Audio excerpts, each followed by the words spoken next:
Works and Brewing. My name is Randy. This is a channel that's all about home distillation and brewing. Today, what we're going to talk about is how I constructed my mash tun. Okay, a mash tun is very important. You'll use it for home brewing beer. You'll use it for your whiskeys or your distilling purposes. So it's a very necessary tool. So if you're interested in this hobby, just curious, whatever the case may be, there is 4 things that you can do to really help this channel out. If you haven't done so far, number 1, subscribe. And number 2, make sure you hit that thumbs up icon. And number 3, ring that notification bell so you don't miss anything. And number 4, share us with your friends. Okay, so let's get started. All right, so this is just a typical water cooler. All right, and I took out the valve in the existing valve. So what I ended up doing is, if you purchase a ball valve, and then in the ball, this is a brass one, and then I put a brass close half-inch nipple in that.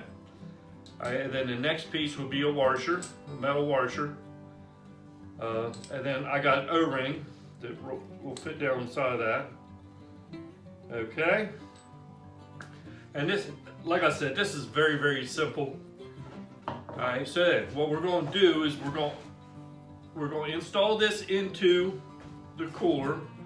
Then we'll put the other O-ring on.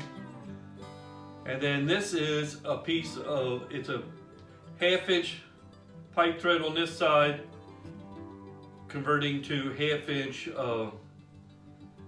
CPVC. Okay, so what we'll do is we'll put this in the cooler, add your O-ring because that's what actually seals it.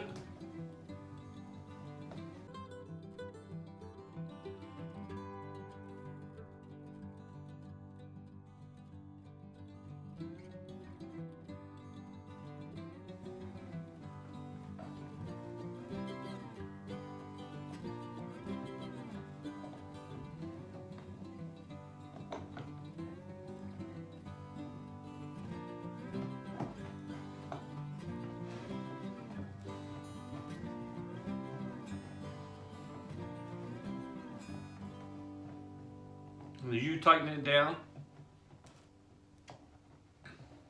O-ring will do the sealing.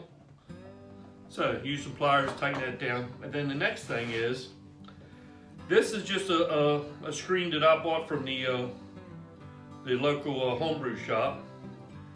And then this is another half-inch male pipe by half-inch CPV pipe. And then I put a nipple in the end of that. Okay, and then I glued just a small piece of pipe on the end of that.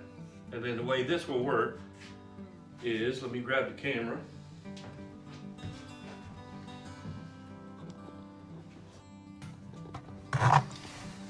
The way this works is I don't glue this when I'm using it, I just push it into that fitting right there, and it works fantastic.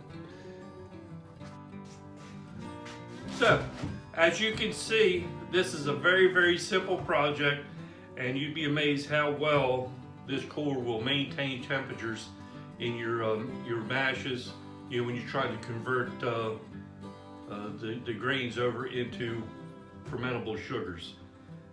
So, like I said, this is very extremely easy, so everybody can do it, even with a minimal amount of tools. So, thanks for watching. Enjoy the adventure. We'll see you next time.